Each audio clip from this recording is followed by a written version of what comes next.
Although today's game at the International Sports Centre may not have kept spectators on the edge of their seats, there were some tense moments.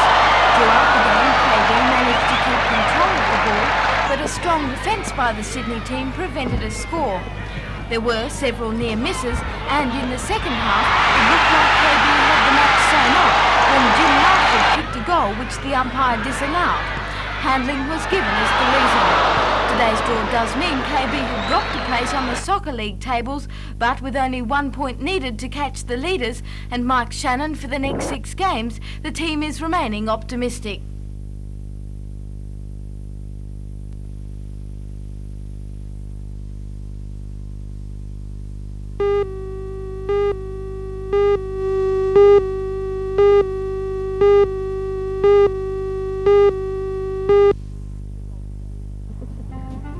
The dog show. It's the epitome of high living in the canine world.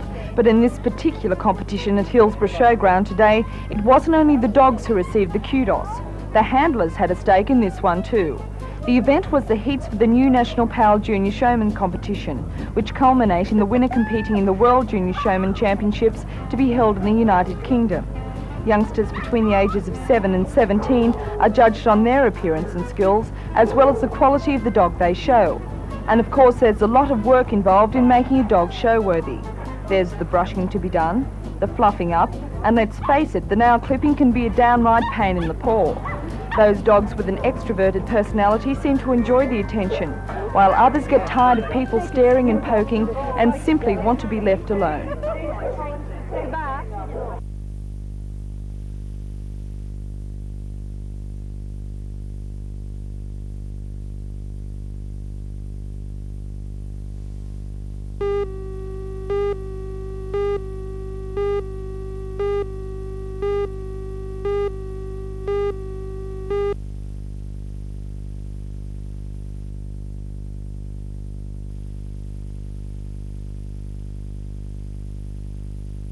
Fundamentally, we're disturbed at the means by which policy decisions which have been determined over a long period of time have been usurped. These are decisions obviously of a controversial nature that were arrived at by a process of consensus. They were decisions that the Labor Party went to the people of Australia on and were accepted almost totally by the people of Australia, this particular question. We now find that through a course of expediency, the Prime Minister, while in Indonesia, has just written off these policy decisions in one swift sentence. You say at the end of your letter you'd welcome a response to your protest and an indication as to the government's likely position in the future. Are you being a little sarcastic here and expecting yet another change of heart on other matters as well? Yes, we're a bit concerned about the Prime Minister's presidential style of governing. We believe that he's taking unilateral decisions without any consultation with anyone. And what we're concerned about is quite obviously that when the Prime Minister returns, the government is going to be reluctant to embarrass him on the basis of the decisions he's made in Indonesia on his own bat. So that we're concerned that in the future, when the Prime Minister goes overseas, dependent upon who he might be talking to, that he again will change decision on the basis he knows that when he gets back, the government isn't going to embarrass him by chastising him over the means by which he's changed those decisions.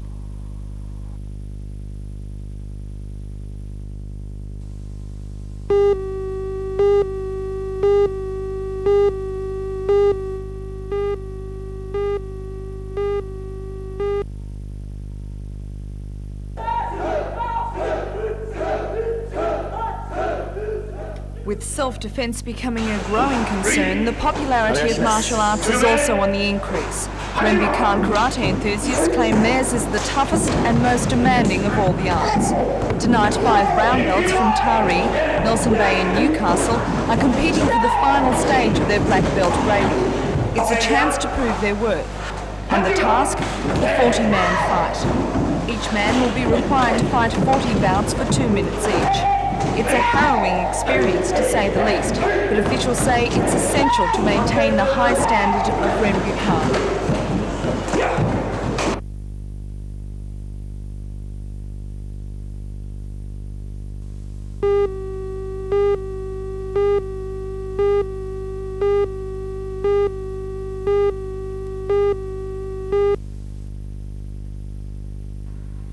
The Greening Australia program was launched in the Hunter Valley last weekend. The aim of the program, as the name suggests, is to promote the regeneration of trees. One of the organisers, Dr Alec Costin from the Centre for Resource and Environmental Studies in Canberra, has described the situation as a national disaster, and he says farmers can play their part by establishing an overall farm plan.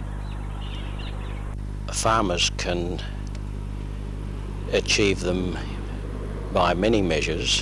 For example, where existing trees remain in their paddocks, they can promote tree regeneration, for instance, by simple protective fencing for a few years to encourage tree regeneration. Where there are no trees left on the farm, of course, the problem is much greater, and under these circumstances, actual tree planting, again with suitable protective fencing, is necessary. But I like to think the by far the best thing that farmers can do is to develop a complete tree planting strategy for the farm, and to do this in conjunction with the farm plans that are available through the Soil Conservation Service. These farm plans are based on the natural characteristics of the land, including slope, drainage and soil, and therefore are potentially suitable for any on-farm operation, including tree planting. So as well as the individual measures that a farmer can undertake himself, I feel that he's got everything to gain by endeavouring to have a farm plan prepared for his property, and in particular to ask that the tree planting component be made an important feature of that plan.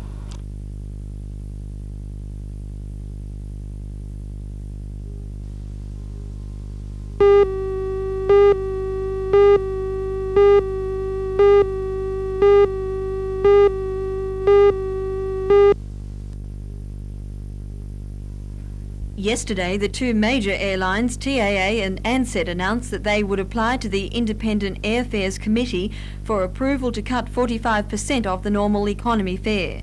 The new proposal has resulted from long-term discussions between the airlines and the IAFC on discounting practices. The discount fare, if approved, will apply to the major jet routes, meaning the capital cities. On hearing this, local TAA officials set about lobbying head office for some indication that Newcastle would also qualify for the 45% discount. This follows another announcement by TAA yesterday that it plans to introduce jet services for Newcastle next month. From July the 5th, DC-9 flights will operate direct between Brisbane, Newcastle and Melbourne every Tuesday and Thursday. The discount fare for Newcastle is now under consideration, according to TAA spokesman Mr Chris Burke.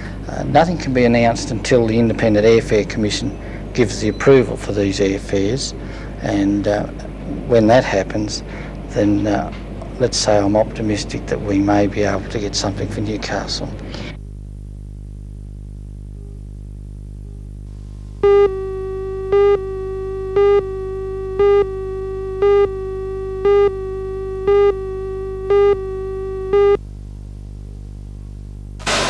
The freeze on electricity tariffs ends in October. One thing customers can be assured of is that any increase will not involve retrospective billing. That has been outlawed and replaced by proportional billing. Limited customers cannot be charged a new rate in retrospect for electricity used before the date the rise is introduced. Chairman of the Shortland County Council, Mr Henderson, sees this new system as the fairest way of making any adjustment. But at this stage, no one is sure if the freeze on tariffs will end in October or be extended again. But if electricity charges go up at the end of the year, proportional billing will help to cushion the effect.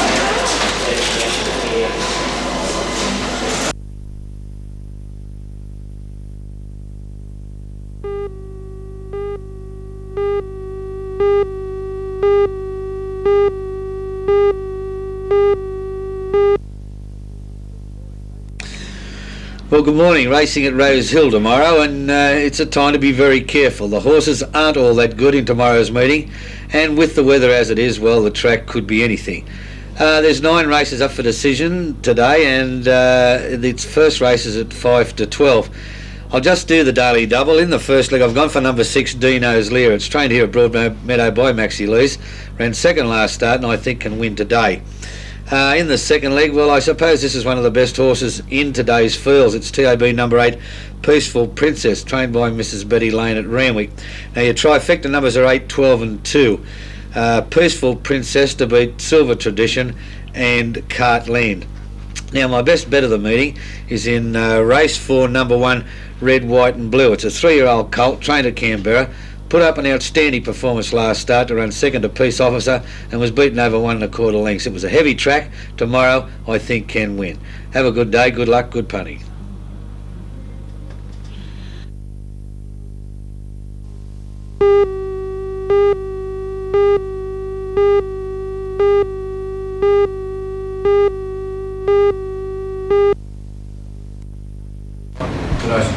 Last night, those involved in the project presented their case to the City Council's Finance Committee.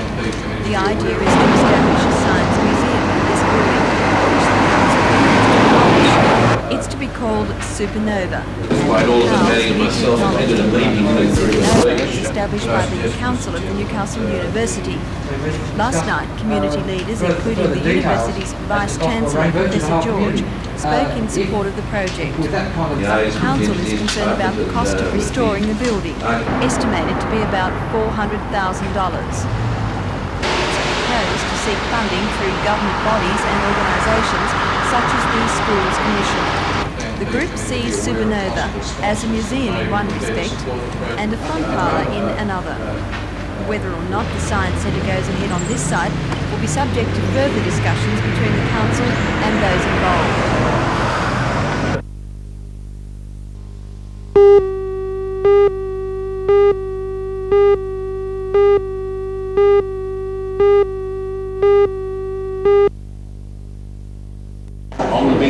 During his visit to the council yesterday, Governor-General Sir Ninian Stephen visited Lord Scratchley, unaware of the immense problems which exist for the museum. Earlier this year, the City Council cut funding for the museum in half, and as a result, an equal grant made by the state government is in some doubt.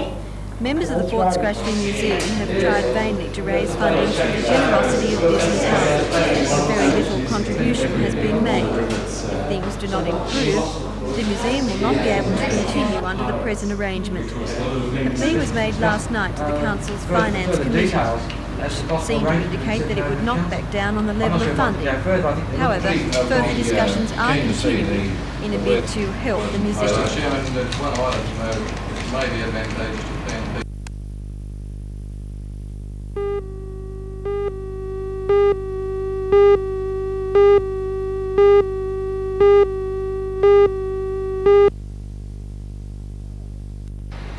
When other heavy industries have been finding the going tough, Newcastle company Gninians have been beating the recession.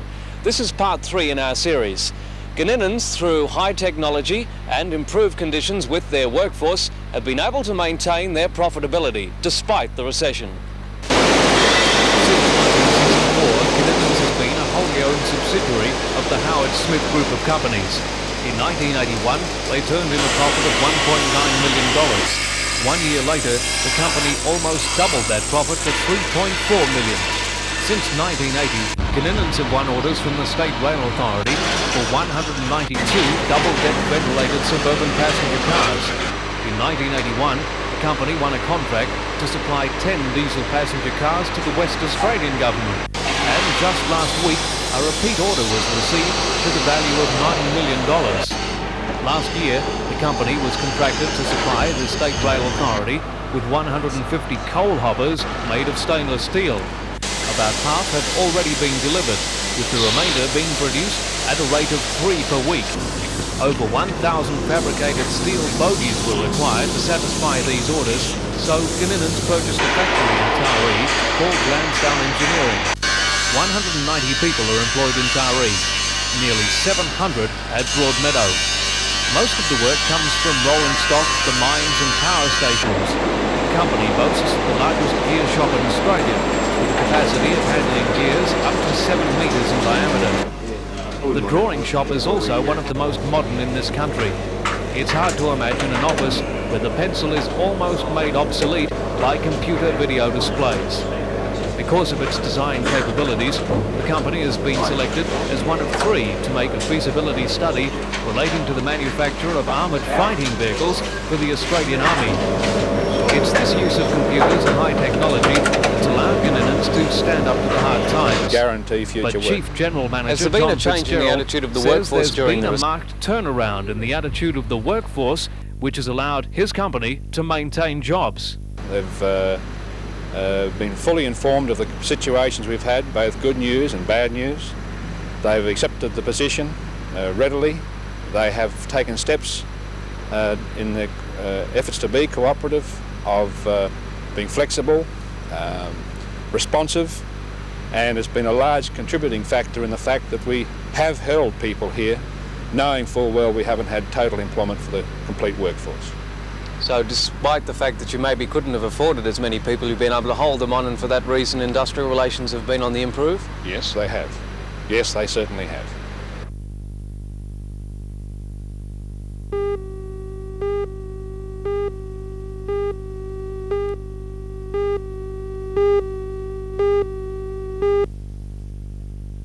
Next year. The acting Premier flew to Newcastle for the sole purpose of making the announcement, which he says ends 30 years of wrangling over Newcastle's East End. Certainly the plan he unveiled today is what Newcastle has needed for a long time. We decided at Cabinet on Tuesday that the scheme is to go ahead, and it'll cost $18 million. The beauty of it is it'll be self-financing. The first stage of the redevelopment is in the hands of the Housing Commission, which will build 88 apartments and 30 aged persons units on the old Zara Street power station site. That work will begin next year, but the actual timing of stages 2 and 3, involving 280 units and townhouses and 7,500 square metres of commercial space, will depend on the state of the real estate market, because it involves the sale of state government land to private enterprise. The final stage provides for the relocation to Broadmeadow of existing railway marshalling yards. In the past, railway unions have objected to this, but Mr Ferguson made it clear today that the time for such resistance is over. The government has decided this project is to go on. It will go on, and Mr Cox and the Minister of Industrial Relations, Mr Hill, have been asked to again confer with the railway unions. Separate from the East End plan, but vital to it, is the Council's Foreshore Beautification Scheme, and the state government has nominated this project for the Australian Bicentennial Program. If the federal government will go along with a dollar-for-dollar funding, then $6 million will be provided to landscape the foreshores, build a pedestrian link to the mall, a tower and a waterfront restaurant. The Lord Mayor today described this area of the East End as the ugliest part of Newcastle, the part that makes Newcastle not worth living in. However, if the plan announced today does go ahead on schedule, then by 1990 this may well be one of the most attractive parts of Newcastle, and indeed of any industrial city in Australia.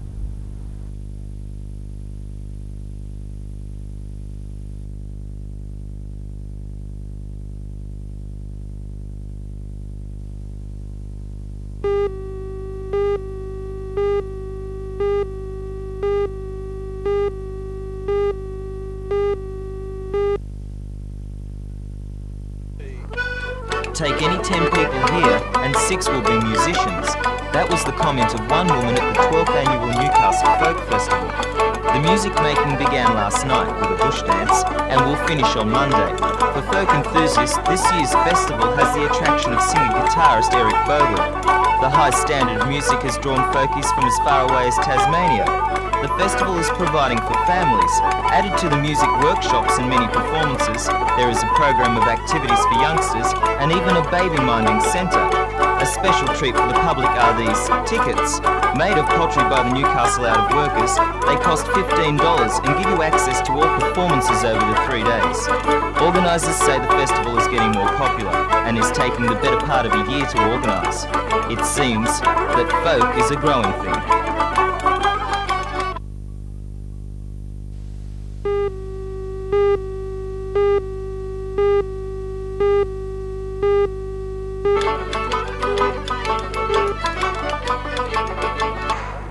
Brightly coloured wheels, chrome, lightweight metals, these are more than mere toys. Bicycle motocross is a big and deadly serious sport.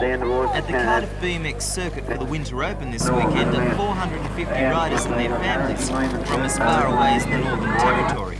This Open celebrates the 3rd anniversary of the formation of the Cardiff BMX Club. Motos are being held for the easy riders as old as 4, up to the 26 plus age group, fondly known as the geriatrics. Today was devoted to heats, and tomorrow the semis and the finals will be held to decide who takes home the $3,500 worth of prizes.